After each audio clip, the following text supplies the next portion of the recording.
मनाजिले Karbala 60 हिजरी 27 रजब अपने नाना हजरत मोहम्मद मुस्तफ़ा सल्लल्लाहु अलैहि वालैहि वसल्लम के रोज़े मुबारक पर आखिरी हाजिरी देने के बाद इमाम हुसैन शहर मदीना छोड़कर मक्का की जानिब चल पड़े और 4 शाबान को मक्का पहुंचे और 8 जुल्हिज्जतुल हराम को मक्का से करबला की तरफ चल पड़े। इस सफर में इमाम हुसैन रदियल्लाहु अन्हु ने तकरीबन 20 जगहों पर स्टे किया। उनमें से चंद मकामात जहां कोई वाकया पेश आया वो मकामात हम आपको दिखाएंगे। पहली डेस्टिनेशन बुस्तान इब्ने आमिर क्रॉस करने के बाद जब इमाम हुसैन रदियल्लाहु अन्हु दूसरी मंजिल सफ़ाह पर पहुंचे तो वहां आपकी मुलाकात अरबी के एक मशहूर शायर फरजदक से हुई जो बाय चांस कूफा से ही आ रहा था। आपने इससे कूफा की सिचुएशन के बारे में पूछा तो उसने कहा, ए नवासे रसूल, उनके दिल तो आपकी फेवर में है लेकिन उनकी तलवारें आपके अगेंस्ट हैं। इमाम हुसैन का तीसरा स्टे जाते इर्क नामी सुनसान और वीरान जगह पर हुआ जहां एक शख्स बशीर बिन गालिब ने इमाम हुसैन के काफले वालों को टेंट्स लगाते देखा तो वो बड़ा हैरान हुआ। फिर उसने आकर इमाम हुसैन से मुलाकात की तो दौरान गुफ्तगू इमाम हुसैन ने उसे अपने सफर का मकसद बताया और साथ अपनी शहादत की खबर भी दी। इमाम हुसैन का चौथा स्टे हाजिज था। इस मकाम पर आले रसूल ने कुछ देर आराम फरमाया और इमाम हुसैन रदियल्लाहु अन्हु ने कूफा वालों के लिए एक खत लिखा और उसे हजरत कैस के हाथों कूफा वालों को रवाना किया। 5वीं मंजिल बाजुल उयून और 6ठी मंजिल खुजैमिया को क्रॉस करके इमाम आली मकाम जब 7वीं मंजिल जरूद पर पहुंचे तो आपको जुहैर बिन अल कैस नामी शख्स मिले जो कि हजरत उस्मान गनी के करीबी लोगों में से थे और हज अदा करके आ रहे थे। उसने जैसे ही इमाम हुसैन से मुलाकात की तो उसने अपने घर जाने के बजाय इमाम हुसैन का रफीक सफर बनने को प्रेफर किया। 8वीं मंजिल सालिबिया पर एक गमनाक इमाम हुसैन के इंतजार में थी। यही वो मकाम था जहां आपके चचाजाद भाई हजरत मुस्लिम बिन अकील और उनके 2 बेटों की शहादत की दर्दनाक खबर मिली। इस पर आपने खुतबा इरशाद फरमाया और हालात की संगीनी से काफले वालों को आगाह कर दिया ताकि कोई जाना चाहे तो चला जाए, लेकिन आपके साथ सफर शुरू करने वालों में से किसी ने पीठ न फेरी। मुश्किलात में इजाफा और जर्नी डिफिकल्ट होती जा रही थी क्योंकि इब्ने जियाद गवर्नर कूफा को इमाम हुसैन के आने की खबर मिल गई थी और उसने अपने बहादुर और माहिर कमांडर हुर को 1000 का लश्कर देकर इमाम हुसैन को गिरफ्तार करने भेज दिया।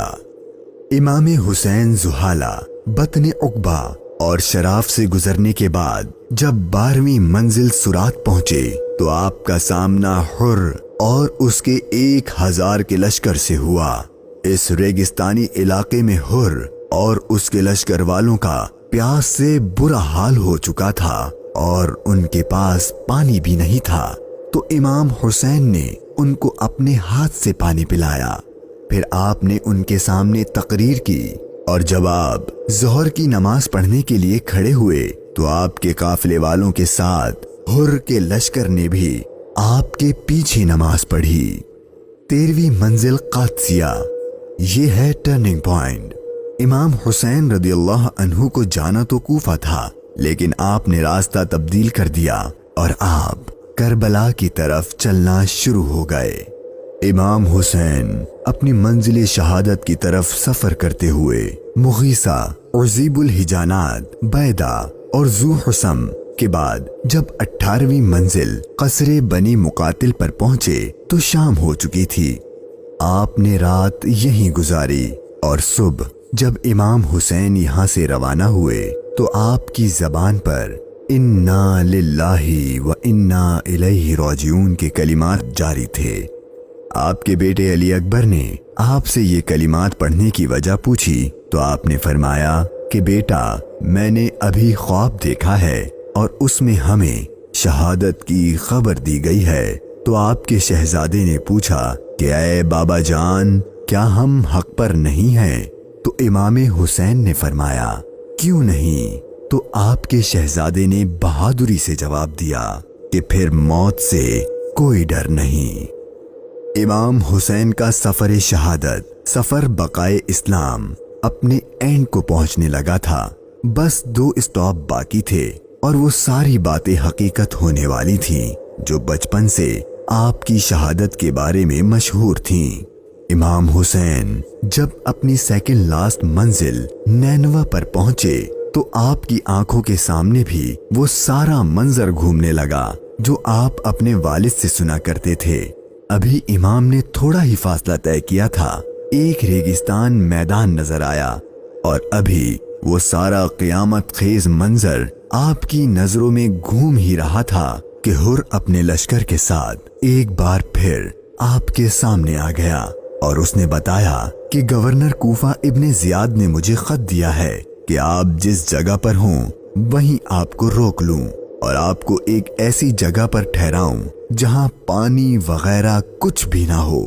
اور بالآخر آپ کا سفر اپنے اختتام کو پہنچا اور 2 محرم کے دن ابن زیاد کے حکم پر اس چٹیل ریگستانی میدان میں پورے قافلے اہل بیت نبوت اور ان کے اصحاب کو اس 1000 کے لشکر نے روک دیا۔ امام حسین نے دریافت فرمایا کہ اتنا تو بتاؤ کہ اس جگہ کا نام کیا ہے؟ تو جواب دیا گیا اس جگہ کو کربلا کہتے ہیں۔ تو امام حسین نے اپنے خاندان سے فرمایا کہ بس یہی ہمارے ٹھہرنے کی جگہ ہے، یہیں ہمارا خون بہایا جائے گا اور یہیں ہماری قبریں بنیں گی۔ یہاں یزیدی فوج کی گستاخیاں دیکھ کر امام حسین کو سب سے پہلے روکنے والے حضرت حر رضی اللہ عنہ امام حسین کی بارگاہ میں معافی مانگ کر حاضر ہوئے اور اپنی جان آپ پر قربان کر دی۔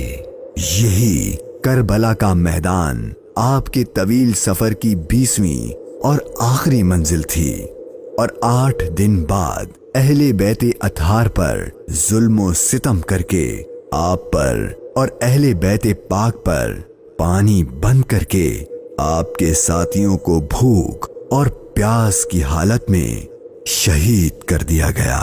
اور 61 ہجری 10 محرم یعنی عاشور کے دن تپتے صحرا 3 دن کی بھوک اور پیاس اور سجدے کی حالت میں امام حسین کو شہید کر دیا گیا۔ انا للہ و انا الیہ راجعون۔